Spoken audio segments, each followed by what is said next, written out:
Hi friends, welcome back to Maya V trading. അപ്പോൾ നമ്മൾ ഇന്ന് എത്രാം തീയതിയാണ്? 13th ജൂണാണ്. Okay, 13 June. ഓക്കെ, അപ്പോൾ ഈ കാര്യങ്ങളൊക്കെ ഒന്ന് വായിക്കുക. ട്രേഡിംഗ് എന്ന് പറയുന്നത് ഹൈലി റിസ്ക് ഉള്ള കാര്യമാണ്, എല്ലാവർക്കും അറിയുന്ന കാര്യമാണ്. കറക്റ്റായിട്ടുള്ള നോളജ് ഇല്ലെങ്കിൽ നിങ്ങൾക്കിത് ലോസേ തരുള്ളൂ.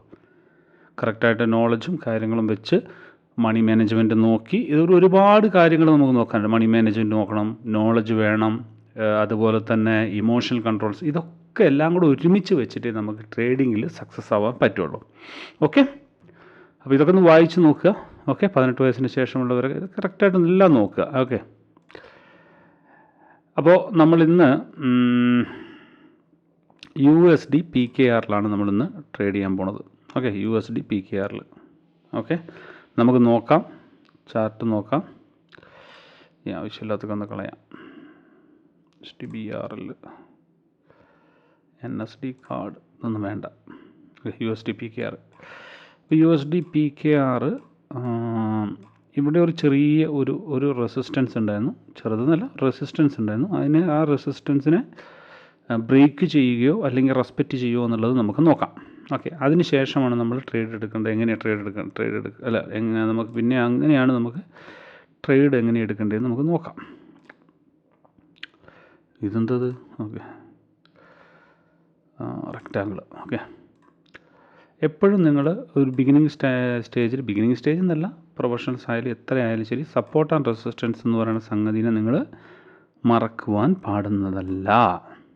ഓക്കെ, അതാണ് നമ്മുടെ മെയിനായിട്ടുള്ള സുനാപ്പി. ഓക്കെ, അപ്പോൾ അത് എപ്പോഴും നിങ്ങൾ ഓർമ്മ വയ്ക്കുക. ഓക്കെ, ഇപ്പോൾ നമ്മളിവിടെ ഒരു റെസിസ്റ്റൻസ് വരച്ചിട്ടുണ്ട്, നമുക്ക് നോക്കാം. അപ്പോൾ ഇന്ന് ഫ്രൈഡേ ആകുമ്പോൾ കുറച്ചും കൂടി നാളെ എല്ലാ ഇതും എന്താ പറയുക, എല്ലാ കറൻസിയും OTCയിലേക്ക് പോകുന്നതുകൊണ്ട് എന്താണ്, ഇന്ന് കുറച്ച് ഫ്ലക്ച്വേഷൻ കൂടുതലുണ്ടാവും. അതുകൊണ്ട് തന്നെ ഫ്രൈഡേ വളരെ സൂക്ഷിച്ച് മാത്രം ട്രേഡ് ചെയ്യാം. ഓക്കെ, അപ്പോൾ ഇവിടെ ഒരു കൺസോളിഡേറ്റഡ് ആയിട്ട് നമുക്ക് തോന്നുന്നുണ്ട്. നോക്കാം, റെസ്പെക്റ്റ് ചെയ്യുന്നുണ്ട്, നോക്കാം. നമ്മുടെ ഗ്രൂപ്പിലെ മെമ്പേഴ്സിനെ ഒരു മെസ്സേജ് അയച്ചേക്കാം, പ്ലീസ് വെയിറ്റ് ഫോർ സിഗ്നൽസ് എന്ന് പറഞ്ഞിട്ട്. അല്ലെങ്കിൽ അവർ വിചാരിക്കും ഇതെന്താ ഇങ്ങനെ സിഗ്നൽസ് വരാത്തതെന്ന്. കാരണം എന്തായാലും അവർ വെയിറ്റ് ചെയ്യും. എൻ്റെ അപ്പാണോ ഡൗൺ ആണോ എന്നുള്ളത് മെൻഷൻ ചെയ്തതിന് ശേഷമേ അവർ ട്രേഡ് എടുക്കുള്ളൂ. പക്ഷെ എന്നാലും അവരങ്ങനെ കാത്തിരിക്കുമ്പോൾ നമുക്ക് എന്താ പറയുക, നോക്കിക്കൊണ്ടിരിക്കുമ്പോൾ നമുക്ക് നിരാശ ഇത് ഒരു ഇൻഫർമേഷൻ കൊടുക്കുമ്പോൾ അവർക്കും ഒരു ഇതുണ്ടാവും. ഓക്കെ, റെസിസ്റ്റൻസിനെ അത്രയ്ക്ക് അങ്ങോട്ട് കുറച്ചും കൂടെ മേലെ പോകാണെങ്കിൽ നമുക്ക് ഡൗണിലേക്ക് ഒരു ട്രേഡ് എടുക്കാം. ഡൗണിലേക്ക് ഒരു ട്രേഡ് എടുക്കാം.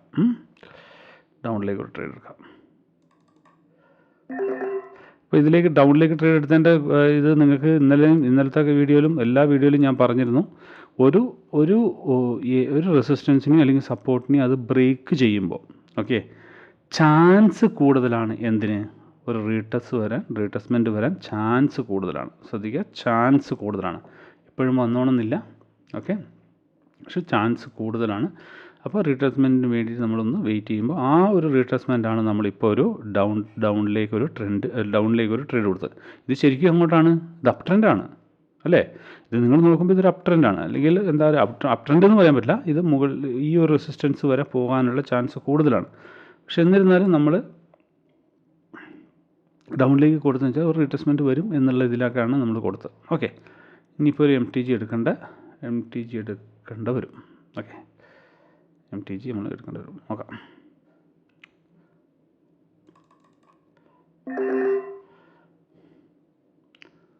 മാർക്കറ്റ് നല്ല ഫ്ലക്ച്വേഷൻ അല്ല, അതതിൻ്റെ ഇതിൽ പോവുകയാണ്.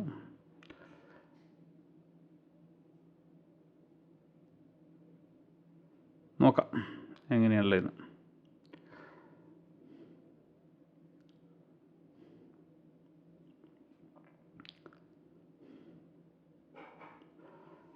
താഴോട്ട് വരാനുള്ളത് കളിക്കുന്നുണ്ട്, പക്ഷേ കുറച്ച് വലിയൊരു വിക്കായതുകൊണ്ട് ഇനി ഒന്നും കൂടെ ഒന്ന് അവന് ഉണ്ടോ, ഞാൻ പറഞ്ഞില്ലേ, ഒന്നും കൂടെ ഒന്ന് മേലോട്ട് പോയിട്ടായിരിക്കും വരാനുള്ള ചാൻസ് കൂടുതൽ.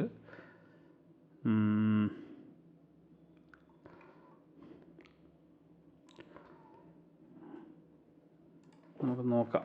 ഇത് 1 2 3 എഗെയിൻ ഡൗൺ കൊടുക്കാം. എഗെയിൻ ഡൗൺ നമുക്ക് നോക്കാം. ഓക്കെ, കാരണം റെസിസ്റ്റൻസിലെത്തി. നമുക്ക് എഗെയിൻ ഡൗൺ തന്നെ കൊടുത്തു നോക്കാം നമുക്ക്. ഇതല്ല, കാരണം ഇത് ആ ക്യാൻഡിൽ താഴോട്ട് വന്നേ മതിയാകും. അത് വന്നേ മതിയാകും. ഓക്കെ, അപ്പോൾ അതുകൊണ്ട് നമ്മൾ ഡൗണിലേക്ക് ഒരു ട്രേഡ് കൊടുത്ത്. പിന്നെ എപ്പോഴും ശ്രദ്ധിക്കുക, ഫ്രൈഡേ എന്ന് പറയുന്നത് ഹൈലി ഫ്ലക്ച്വേറ്റഡ് ആയിട്ടുള്ള ദിവസമായിരിക്കും. കാരണം എന്ന് വെച്ച് കഴിഞ്ഞാൽ എല്ലാ കറൻസികളും, ഇപ്പം നമ്മൾ ചില കറൻസികൾ നമുക്ക് റിയലിൽ കളിക്കാം, ചില കറൻസികൾ OTC ഉണ്ടാവും. ഇപ്പോൾ മൺഡേ ടു ഫ്രൈഡേ.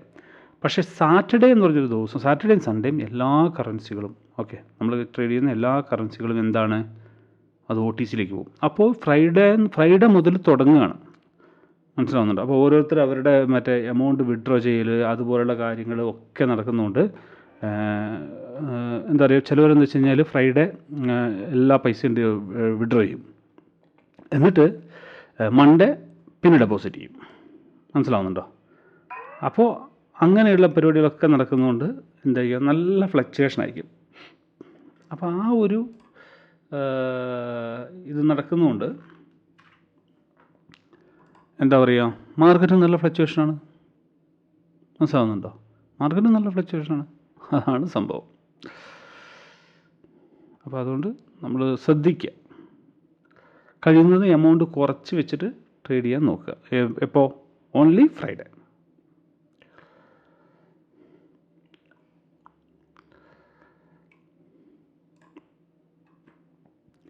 പിന്നെ കഴിയുന്നതും എന്താ പറയുക, സാറ്റർഡേ സൺഡേ ഒക്കെ നമ്മൾ പിന്നെ ട്രേഡ് ചെയ്യാതിരിക്കുന്നതാണ് ഏറ്റവും നല്ലത്. ഓക്കെ, എന്ന് വിചാരിച്ചിട്ട് സാറ്റർഡേ സൺഡേ ട്രേഡ് ചെയ്യാൻ പാടില്ല എന്നല്ല, സാറ്റർഡേ സൺഡേ ട്രേഡ് ചെയ്യാതിരിക്കുന്നതാണ് നല്ലത്. കാരണം വെച്ചാൽ OTC മാർക്കറ്റ്, പ്യുവർ OTC മാർക്കറ്റാണ്. കാരണം എല്ലാം OTC മാർക്കറ്റാണ്. അപ്പോൾ അതുകൊണ്ട് നമ്മൾ എന്താ പറയുക, റിസ്ക് എടുക്കാതിരിക്കുന്നതാണ് നല്ലത്. പക്ഷേ ഞാൻ പേഴ്സണലായിട്ട് ചെയ്യുന്നുണ്ട്. നമുക്കത് പറ്റും. എപ്പോഴാണെന്നറിയോ, ഒരുപാട് എക്സ്പീരിയൻസും കാര്യങ്ങളൊക്കെ വരുന്ന സമയത്ത് മണി മാനേജ്മെൻറ്റ് ചെയ്യാൻ പറ്റുന്ന ക്യാപിറ്റൽ ഉണ്ടെങ്കിൽ നമുക്ക് ചെയ്യാം. അപ്പോൾ നമ്മളിവിടെ ഈ വരച്ചേക്കണ ഈ റെസിസ്റ്റൻസ്, ഇതിപ്പോൾ ഈ റെസിസ്റ്റൻസ് ഇപ്പോൾ ഇത് നേരത്തെ റെസിസ്റ്റൻസ് ആയിരുന്നു, ഇപ്പോൾ ഇത് ഈ മാർക്കറ്റിൻ്റെ ഇപ്പോഴത്തെ സപ്പോർട്ടാണ്. അപ്പോൾ സപ്പോർട്ടിൽ വരുന്നവരെ നമുക്ക് നോക്കാം. ഓക്കെ, ഇവിടെ ഒരു ഗ്യാപ്പ് വിട്ടിട്ടുണ്ട്, നിങ്ങൾക്ക് കാണാൻ പറ്റുന്നറിയില്ല. ഇതവിടെ ഒരു ഗ്യാപ്പ് ഉണ്ട്. ഈ ഗ്യാപ്പിനെ കവർ ചെയ്യാൻ വേണ്ടി വന്നതിന് ശേഷം മാർക്കറ്റ് ഒന്നെങ്കിൽ ഇവിടെ രണ്ട് ചോയ്സാണ്. ഒന്നെങ്കിൽ മാർക്കറ്റ് ഇതിനെ ഇത് സപ്പോർട്ടാന്ന് റെസ്പെക്റ്റ് ചെയ്തിട്ട് മുകളിലേക്ക് പോകാം. ഇല്ലെങ്കിൽ ഈ സപ്പോർട്ടിനെ ബ്രേക്ക് ചെയ്ത് താഴോട്ട് പോകാം. ഈ സപ്പോർട്ട് അപ്പം എന്താവും, റെസിസ്റ്റൻസ് ആയിട്ട് മാറും. മനസ്സിലാവുന്നുണ്ടോ? അപ്പം അങ്ങനെയാണ്. ഓക്കെ, നോക്കാം നമുക്ക്. എന്നാലും വന്നിട്ടില്ല, ഇവിടെ എത്തിയിട്ടില്ല. ഇവിടെ എത്തണം. ഇവിടെ എത്തിക്കഴിഞ്ഞിട്ട് എങ്ങനെയാണ് ബിഹേവ് ചെയ്യുന്നതെന്ന് നമുക്ക് നോക്കണം. മനസ്സിലാവുന്നുണ്ടോ?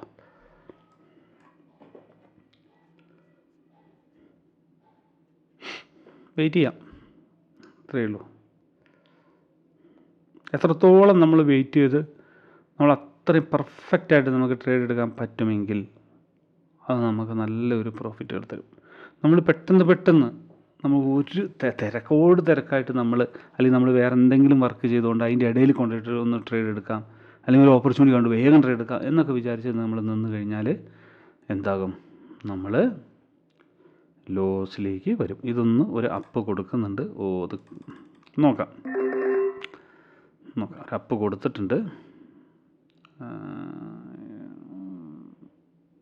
പോകും, അതിലോട്ട് പോകാനുള്ള ചാൻസ് കൂടുതലുണ്ട്. കാരണം ഇവിടെ സപ്പോർട്ട് ബ്രേക്ക് ചെയ്തിട്ടെങ്കിലും, പക്ഷേ ഇവിടുത്തെ സപ്പോർട്ട് ഒരു സപ്പോർട്ട് എന്ന് പറയുന്നതിനെ ബ്രേക്ക് ചെയ്തിട്ടില്ല. കേട്ടോ, ഞാൻ വരച്ചേക്കണ ആ ഒരു പഴയ ഇതിൻ്റെ റെസിസ്റ്റൻസിനെ ബ്രേക്ക് ചെയ്തു എന്നിട്ട് വന്നു. പക്ഷേ ഇവിടെ ഒരു സപ്പോർട്ട് സോണാണ് ഇവിടെ കിടക്കുന്നത്, അതിനെ ബ്രേക്ക് ചെയ്തിട്ടില്ല. അതുകൊണ്ട് നമുക്ക് നോക്കാം എങ്ങനെയാണ് പോകണമെന്നുള്ളത്. നമുക്ക് നോക്കാം. ഡോജി മാത്രം വരാതിരുന്നാൽ മതി.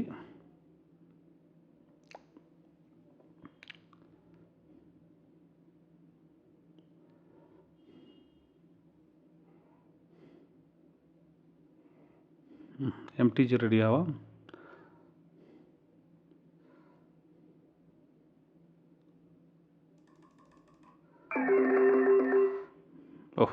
മാർക്കറ്റ് ഇത് കണ്ടോ, എൻട്രിയൊക്കെ എവിടേക്കൊക്കെയാണ് പോണത്. ഇങ്ങനെയാണ് നമ്മുടെ എൻട്രികൾ പലതും ചില സമയങ്ങളിലൊക്കെ നമുക്ക് മിസ്സായി പോകുന്നത്. മനസ്സിലാവുന്നുണ്ടോ? ഇപ്പോൾ ഇവിടെ എന്താ സംഭവിച്ചത്? ഇവിടുത്തെ ഇവിടെ വരച്ചേക്കണതിരിക്കുന്ന ഈ ഒരു റെസിസ്റ്റൻസിനെ ബ്രേക്ക് ചെയ്തിട്ട് ഇനി ഒരു റീട്രേസ്മെൻറ്റിനാണ് നമ്മൾ വെയിറ്റ് ചെയ്യുന്നത്. ഓക്കെ, കിട്ടിയ ഊട്ടി എന്ന് പറഞ്ഞ പോലെയാണ് ഇപ്പോൾ ഇതിൻ്റെ സ്ഥിതി. നോക്കാം ഇവിടെ, കാരണം ഇവിടെ ഒരു സപ്പോർട്ട് കിടക്കുന്നുണ്ട്. നമുക്ക് നോക്കാം എങ്ങനെയാണെന്നുള്ളത്. കാരണം ഈ ക്യാൻഡിൽ മുകളിലേക്ക് തന്നെ പോകണം. കണ്ടോ, മുകളിലേക്ക് തന്നെ പോകണം. പക്ഷേ ഞാൻ പറഞ്ഞില്ലേ, നല്ല ഒരു പ്രൈസ് ആക്ഷനും വർക്ക് ചെയ്യാത്തൊരു സമയമാണ് എന്താ പറയണത്, ഈ ഫ്രൈഡേ എന്ന് പറയുന്നത്. ഈ ഫ്ലോസ് എഗെയിൻ അപ്പ്.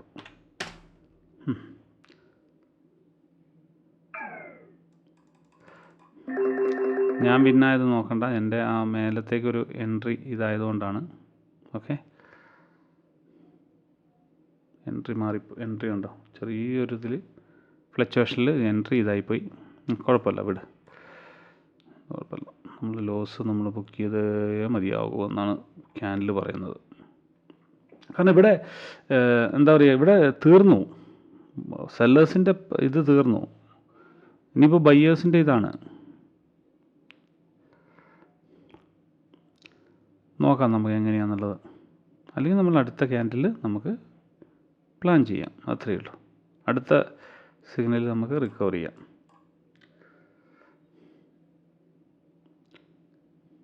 പോട്ടെ പോട്ടെ പോട്ടെ പോട്ടെ പോട്ടെ പോട്ടെ പോട്ടെ പോട്ടെ പോട്ടെ പോട്ടെ.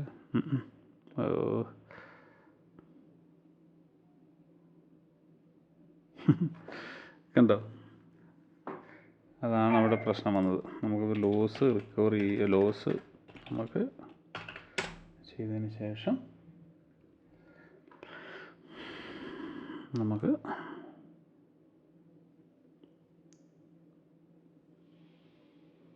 ഈ ക്യാൻഡിലല്ല, ഈ ക്യാൻഡിലും കൂടെ റെഡ് ആവുകയാണെങ്കിൽ നമുക്ക് അടുത്ത ക്യാൻഡിൽ അപ്പിലേക്ക് കൊടുക്കാം.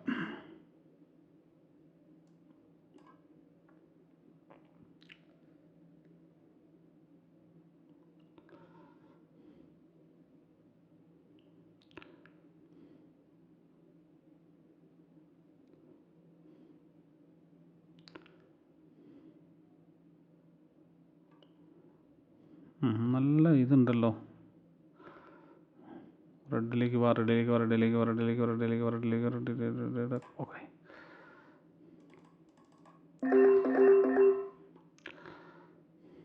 അപ്പോൾ അവിടുത്തെ ലോജിക്ക് എന്ന് പറഞ്ഞു കഴിഞ്ഞാൽ വളരെ സിമ്പിളാണ്. സെല്ലേഴ്സിൻ്റെ കംപ്ലീറ്റ് എന്താ പറയുക, ഇതും അവിടെ കഴിഞ്ഞു.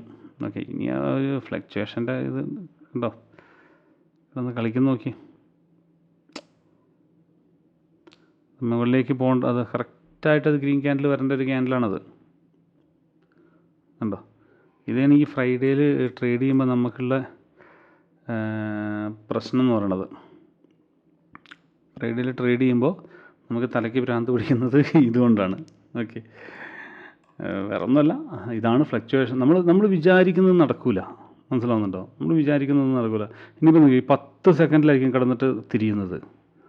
മനസ്സിലാവുന്നുണ്ടോ? 10 സെക്കൻഡിൽ കിടന്നിട്ട് മാർക്കറ്റ് തിരിയാനും ചാൻസ് ഉണ്ട്. കണ്ടോ, ഞാൻ പറഞ്ഞില്ലേ. ഓക്കെ, ലക്ക് എന്നൊക്കെ പറയാം, അത്രയേ ഉള്ളൂ.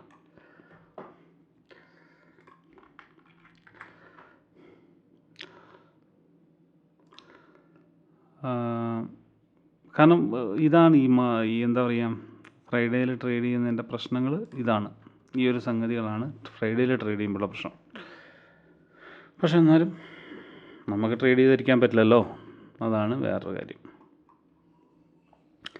ഇനിയിപ്പോൾ ഈ ഒരു റെസിസ്റ്റൻസിലേക്ക് വരാനുള്ള ചാൻസ് ഉണ്ട്. ഈ ഒരു റെസിസ്റ്റൻസ് ഇതാണ് ഇവിടെ. ഇപ്പോൾ നമുക്ക് ഇവിടെ നിന്നെടുത്ത് ഇവിടെ വയ്ക്കാം. അല്ല, റെസിസ്റ്റൻസ് അല്ല, സപ്പോർട്ടിലേക്ക്. ഈ ഒരു സപ്പോർട്ടിലേക്ക് ഇനി ക്യാൻഡിൽ വരാനുള്ള ചാൻസ് കൂടുതലാണ്. അപ്പോൾ ഇങ്ങനെ വരുമ്പോൾ നമ്മൾ ഒരു അപ്പിലേക്ക് ഒരു ട്രേഡ് കൊടുക്കുക.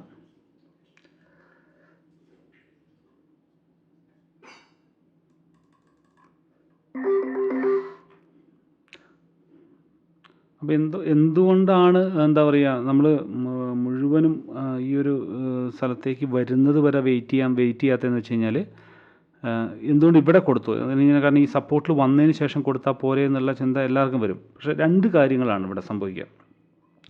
ഇവിടെ വന്നതിന് ശേഷം ഈ ഒരു വലിയൊരു ക്യാൻഡിൽ വന്നില്ലേ, ഈ വലിയ ക്യാൻഡിൽ വന്നപ്പോൾ നമുക്ക് ഇതിൻ്റെ ഒരു ഓപ്പോസിറ്റ് റിയാക്ഷൻ എന്ന് പറയുന്നത് ഈ ഒരു സപ്പോർട്ട് അടുത്തുള്ളത് കൊണ്ട് പെട്ടെന്ന് ഇവിടെ ഒരു വലിയൊരു വിക്ക് വന്നിട്ട് ഇതങ്ങോട്ട് ഗ്രീൻ ക്യാൻഡിലാവും. ഈ ക്യാൻഡിൽ മിക്കവാറും അങ്ങനെയാണ് സംഭവിക്കാറുള്ളത്. ഓക്കെ, അപ്പോൾ ആ ഒരു ഓപ്പർച്യൂണിറ്റി നമ്മൾ മിസ്സാവരുത്. അപ്പോൾ അതുകൊണ്ടാണ് മേലെ ഫസ്റ്റ് തന്നെ നമ്മൾ ട്രേഡ് അവിടെ കൊടുത്തത്. ഓക്കെ, പക്ഷേ അങ്ങനത്തെ ഒരു ഇത് വന്നിട്ടില്ല. ഓക്കെ വരുന്നുണ്ട് കണ്ടോ, ഞാൻ പറഞ്ഞില്ലേ കണ്ടോ, പക്ഷേ ഇല്ല, ഇത് വരുന്നില്ല അങ്ങോട്ട്. ഓക്കെ, നമ്മൾ ക്യാപിറ്റൽ എന്താ പറയുക, ഇതിൽ ട്രേഡിങ്ങിൽ 2 കാര്യങ്ങൾ നിങ്ങൾ മനസ്സിൽ വെക്കണം. ഒന്ന്, നമ്മുടെ ലോസിനെ റിക്കവർ ചെയ്യാനുള്ള ക്യാപിറ്റൽ നമ്മുടെ അടുത്ത് ഉണ്ടാവണം. ഓക്കെ, ഇപ്പോൾ ചിലവരുണ്ട് 1000 രൂപ അല്ലെങ്കിൽ 2000 രൂപ ഇട്ടിട്ട് എന്താ പറയുക 500 റുപ്യക്കും 600 റുപ്യക്കും ഫസ്റ്റത്തെ ട്രേഡ് എടുത്ത് കഴിഞ്ഞിട്ട് അങ്ങോട്ട് ലോസ് ആവുന്നത്. അങ്ങനെ ലോസ് ആയി കഴിഞ്ഞ് കഴിഞ്ഞാൽ എന്താണ് സംഭവിക്കുക, ആ ക്യാപിറ്റൽ മൊത്തം അങ്ങോട്ട് പോകും. നിങ്ങൾക്ക് മണി മാനേജ്മെൻറ്റ് ചെയ്യാനുള്ള പൈസ ഇല്ല. മനസ്സിലാവുന്നുണ്ടോ? ഞാൻ എപ്പോഴും പറയുന്നതാണ്, ഇവിടെ ഞാൻ മെൻഷൻ ചെയ്യുന്നുണ്ട് നമ്മുടെ ഗ്രൂപ്പിൽ. ഫസ്റ്റ് തന്നെ മെൻഷൻ ചെയ്യുന്നത് 5000 രൂപ നിങ്ങളുടെ അടുത്തുണ്ടെങ്കിൽ നിങ്ങൾ ഫസ്റ്റത്തെ ട്രേഡ് എടുക്കേണ്ടത് വെറും 70 രൂപയ്ക്കാണ് ഫസ്റ്റത്തെ ട്രേഡ് എടുക്കേണ്ടത്. മനസ്സിലാവുന്നുണ്ടോ? ഫസ്റ്റത്തെ ട്രേഡ് എടുക്കേണ്ടത് 70 അല്ലാതെ 5000 രൂപ ഉണ്ടെന്ന് വെച്ചിട്ട് നിങ്ങൾ കൊണ്ടുപോയിട്ട് 1000 രൂപയ്ക്ക് കൊണ്ടുപോയിട്ട് ട്രേഡ് എടുക്കരുത്. മനസ്സിലാവുന്നുണ്ടോ? അങ്ങനെയാകുമ്പോൾ നമുക്കൊരു ലോസ് വന്നു കഴിഞ്ഞാൽ നിങ്ങൾ എങ്ങനെയാണ് അതിനെ റിക്കവർ ചെയ്യാൻ പറ്റുക എന്നുള്ളത് നിങ്ങൾ തന്നെ ചിന്തിച്ച് നോക്കിയാൽ മതി. ഓക്കെ, അപ്പോൾ എല്ലാവരും വിചാരിക്കുന്നത് ട്രേഡിങ്ങിൽ നമ്മൾ ട്രേഡ് ചെയ്യുന്നതൊക്കെ വിന്നായിരിക്കും എന്നാണ്. മനസ്സിലാവുന്നുണ്ടോ? നമ്മൾ ട്രേഡ് ചെയ്യുന്നതൊക്കെ വിന്നാകും എന്നുള്ള ഒരു പ്രതീക്ഷയിലാണ് എല്ലാവരും ട്രേഡ് ചെയ്യണത്. മനസ്സിലാവുന്നുണ്ടോ? പക്ഷേ ഒരിക്കലും നിങ്ങൾ ആ ഒരു മെൻറ്റാലിറ്റിയിൽ ദയവ് ചെയ്തിട്ട് നിങ്ങൾ ട്രേഡിങ്ങിലേക്ക് നിങ്ങൾ വരരുത്. കാരണം നമ്മൾ ചെയ്യുന്നതൊക്കെ ലോസ് ആകും എന്നുള്ളൊരു കൺസെപ്റ്റിൽ നിങ്ങൾ വന്നു നോക്ക്. ഓക്കെ, നിങ്ങൾക്കിത് ഇപ്പം ഞാൻ പറയുന്നതൊന്നും ദഹിക്കൂല അല്ലെങ്കിൽ ഡൈജസ്റ്റ് ആവില്ല. പക്ഷേ നിങ്ങൾ അങ്ങനെയൊന്നൊരു ചിന്തിച്ച് നോക്കിയേ, നിങ്ങൾക്ക് ഉറപ്പായിട്ടും നിങ്ങൾക്ക് എന്ത് ചെയ്യാൻ പറ്റും, നിങ്ങൾക്ക് ഇതിൽ സക്സസ് ആവാൻ പറ്റും. മനസ്സിലാവുന്നുണ്ടോ? നിങ്ങൾ ലോസ് ആകും എന്നുള്ളൊരു കൺസെപ്റ്റ് നിങ്ങളുടെ മനസ്സിൽ വന്നാൽ മതി. അപ്പോൾ ലോസ് ആകുമെന്ന് വിചാരിച്ച് കഴിയുമ്പോൾ നിങ്ങൾ എന്തായാലും അതിനൊരു പ്രിക്കോഷൻ വിടും. എന്ന് വെച്ചാൽ ലോസ് ആയിക്കഴിഞ്ഞാലും അതിനെ റിക്കവർ ചെയ്യാൻ, വിന്നായി കഴിഞ്ഞ് കഴിഞ്ഞാൽ അതിനെ റിക്കവർ ചെയ്യാനുള്ള ക്യാപിറ്റൽ വേണം.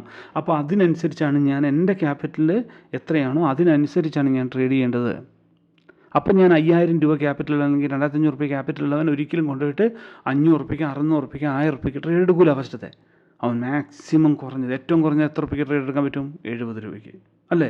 അപ്പോൾ ആ 70 രൂപയ്ക്കാണ് നമ്മൾ ട്രേഡ് എടുക്കാൻ നോക്കുക, അല്ലെങ്കിൽ 100 രൂപയ്ക്ക് ട്രേഡ് എടുക്കാൻ നോക്കും. അതിൻ്റെ മേലോട്ട് പോകില്ല. കാരണം പ്ലാൻ ചെയ്യും, ഒരു ലോസ് ആയി കഴിഞ്ഞാൽ അതിനെ റിക്കവർ ചെയ്യാൻ എനിക്ക് MTC എടുക്കണം. ഓക്കെ, അപ്പോൾ അതിനുള്ള എമൗണ്ട് എൻ്റെ അടുത്ത് വേണം എന്നുള്ള മൈൻഡ് സെറ്റിൽ നമ്മൾ ട്രേഡ് ചെയ്യാൻ പോകുമ്പോഴാണ് നമുക്ക് എന്താ പറയുക, പോസിറ്റീവ് അല്ലെങ്കിൽ നമുക്ക് എപ്പോഴും പ്രോഫിറ്റ് ആയിട്ടുള്ള ഒരു ട്രേഡറായിട്ട് മാറാൻ കഴിയുള്ളൂ. സക്സസ്ഫുൾ ട്രേഡറായിട്ട്, ഒരു കൺസിസ്റ്റൻ്റ് ആയിട്ടുള്ള ട്രേഡറായിട്ട് മാറണമെങ്കിൽ നമുക്ക് എന്ത് വേണം? നമുക്ക് ഈ ഒരു മണി മാനേജ്മെൻറ്റ് സിസ്റ്റം കൂടെ ഒരുമിച്ച് വേണം. മനസ്സിലാവുന്നുണ്ടോ? അപ്പോൾ ട്രേഡ് ചെയ്യുന്നവരെല്ലാവരും അതും കൂടെ ഒന്ന് ചിന്തിക്കുക. ഓക്കെ, അതും കൂടെ നിങ്ങൾ നിർബന്ധമായിട്ടും ഫോളോ ചെയ്യേണ്ട ഒരു കാര്യമാണ് മണി മാനേജ്മെൻറ്റ് എന്ന്. ഓക്കെ, അല്ലാതെ വലിച്ചു വാരി പൈസ ഇട്ടിട്ട് ലോസായി കഴിഞ്ഞ ശേഷം കോട്ടക്സിന് കുറ്റം പറഞ്ഞിട്ട് ഒരു കാര്യമില്ല. മനസ്സിലാവുന്നുണ്ടോ? കോട്ടക്സിന് കുറ്റം പറഞ്ഞിട്ട് ഒരു കാര്യമില്ല. ഓക്കെ, അപ്പോൾ ഇത്രയേ ഉള്ളൂ. ഓക്കെ, ഇത് 11 o'clock സെക്ഷനാണ്. 2 o'clock സെക്ഷൻ നമുക്ക് മാർക്കറ്റ് ഓക്കെ ആണെങ്കിൽ നമുക്ക് ചെയ്യാം, അല്ലെങ്കിൽ മൺഡേ. Okay, thank you.